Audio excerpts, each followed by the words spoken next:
மதுரையில் சில மணி நேரம் கொட்டி தீர்த்த கனமழையால் சாலைகளில் வெள்ளம் பெருக்கெடுத்து ஓடியது.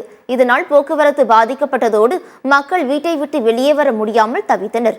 மதுரை மாவட்டத்தில் கடந்த ஒரு வாரமாக கோடை மழை பெய்து வருவதால் வெயிலின் தாக்கமும் படிப்படியாக குறைந்தது.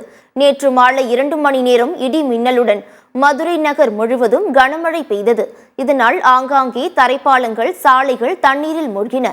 மேடு பள்ளங்கள் தெரியாமல் வாகன ஓட்டிகள் வாகனங்களை தொடர்ந்து ஓட்ட முடியாமல் ஆங்காங்கே நிறுத்தப்பட்டன. தத்தநேரி, பழங்காநத்தம், திருப்பரங்குன்றம், ஆரப்பாளையம் உள்ளிட்ட பகுதிகளில் உள்ள சுரங்கப்பாதை முழுவதும் மழைநீர் தேங்கி சுரங்கப்பாதை போக்குவரத்திற்கு தடை விதிக்கப்பட்டு மாற்றுப்பாதையில் வாகனங்கள் செல்கின்றன. வாகனங்களை மூழ்கடிக்கும் வகையில் மழைநீர் பெருக்கெடுத்து ஓடியது.